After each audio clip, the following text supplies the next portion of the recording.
जी अस्सलाम वालेकुम। Chef to की एरर्स स्टूडेंट्स आपसे कहा था बुक में हम शेयर करेंगे। ये हमारे जो मेरे जो करंट स्टूडेंट्स हैं उनको भी शक अटेंड करने की जरूरत नहीं है, क्योंकि उनको क्लासेस के अंदर ये बातें बताते गए हैं हम साथ साथ। अच्छा भाई, पेज नंबर 59 पे अगर आप आते हैं तो यहाँ ancestor descendant of any of grand parent adopted child का लफ्ज ऑफ द इंडिविजुअल और स्पाउस ऑफ इंडिविजुअल के साथ मिल रहा है।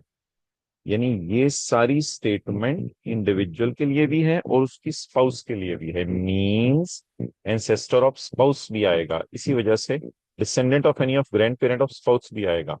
इंडिविजुअल का तो अपना आएगा जिसकी बात हो रही है उसके, तो इस फिक्रे को इस तरह आपने इस कॉन्टेक्स्ट में पढ़ना है। बहरहाल लेक्चर 115 हमारा हुआ है, उसमें डिटेल में इसकी डिस्कशन भी है, वो भी आप यूट्यूब से ले लेंगे और हम देख लेंगे, कोशिश कर लेंगे लेक्चर 115 का नीचे लिंक भी डाल दें। अच्छा, दो अटेम्प्ट्स थी, उनका किताब के अंदर क्वेश्चन डला हुआ था, उसका भी हम नीचे किसी तरह ना इस यूट्यूब के लिंक में या एक्सेल की फाइल में कहीं इसका पीडीएफ अटैच करके ना आपको देने की कोशिश करते हैं, या किसी भी तरीके से इंशाल्लाह आपको एक्सेस दे देंगे। अच्छा, इन दो अटेम्प्ट्स का। अच्छा माय डियर, उसके बाद जो है वो अगर आप आगे चलें तो एओपी के चैप्टर के अंदर अगर आप आते हैं तो एओपी के चैप्टर के अंदर पेज नंबर 293 पे ये जो फिगर है 6300 वाली यहाँ आनी थी, क्योंकि आपको पता है कि ये ज्यादा वाला जो टैक्स है ये यहाँ पे आता है।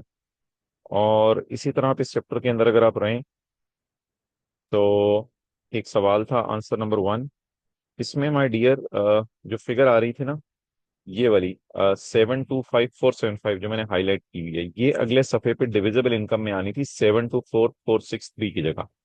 Okay my dear. अच्छा जी, इसके बाद अगर हम आगे चलें तो अल्लाह आपका भला करे। अम,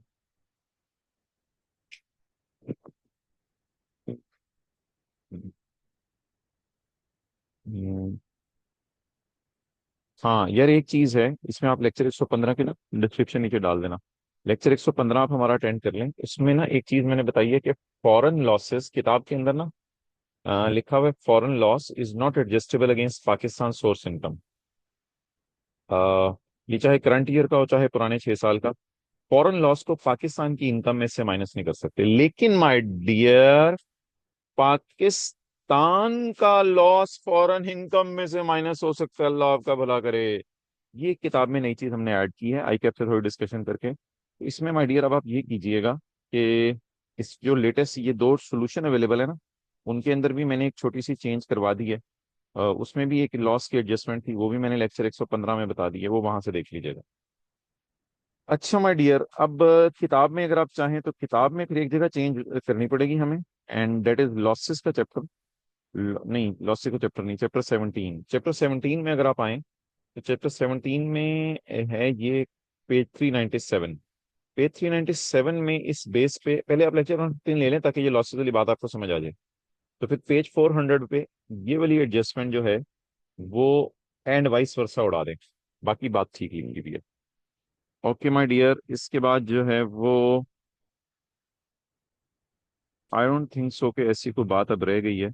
मैं एक दफा जरा नजर मार लूं। हाँ अच्छा यार, एक चीज है, चैप्टर 4 जो है ना 15, उसमें शायद आपको आइडिया है कि अब रूल ये बन गया है कि आपने 20 मिलियन से कम वाले केसेस की कमिश्नर अपील के पास अपील करनी है और 20 मिलियन से ऊपर वाले केसेस की एपलेट ट्रिब्यूनल के पास अपील करनी है।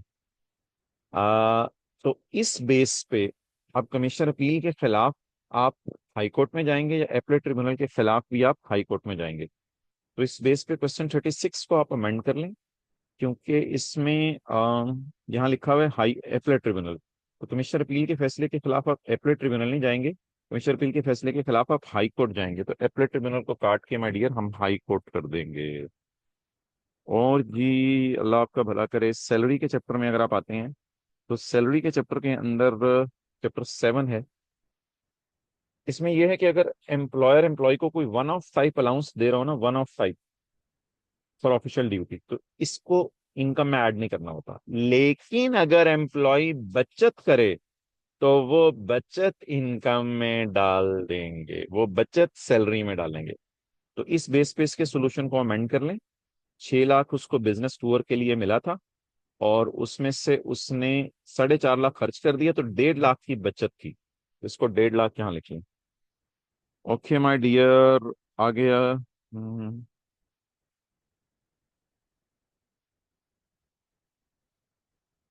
मेरा नहीं ख्याल आ गया और कोई चीज है। हाँ यार, एक ना चैप्टर 13 में जो एग्जाम्पशंस है ना, वो असूली तौर पे ऐड होके लेस होनी चाहिए न्यूमेरिकल के फेस में, जो भी एग्जाम्पशन है चैप्टर 13 में, लेकिन एक दो जगह ऐड होके लेस नहीं हुई न्यूमेरिकल में, तो इसको जरा आप खुद कर लीजिएगा। इसके साथ जो सैलरी के चैप्टर के अंदर है, जिसमें फॉरेन सैलरी एग्जाम्प्ट होती है, तो उनको भी छोटी मोटी एग्जाम्पशन हो ना, जैसे पेंशन माफ है, प्रोविडेंट फंड का अकोमोलेटेड बैलेंस माफ है, उसे हम डैश डाल के इग्नोर कर देते हैं। लेकिन बेहतर है कि जहां भी कहीं किताब में फॉरेन सैलरी दी हुई है, तो फॉरेन सैलरी को आप माय डियर ऐड करके लेस करें। That would be more appropriate, कि फॉरेन सैलरी को आप ऐड करके लेस करें। तो किधर है फॉरेन सैलरी है?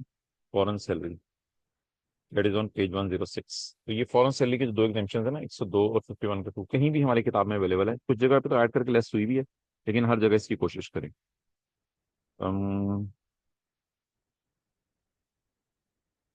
ठीक है माय डियर, और तो सच कोई चीज़ जहन में नहीं आ रही। बाकी अल्लाह आप हजरात को पास करे। हम्म,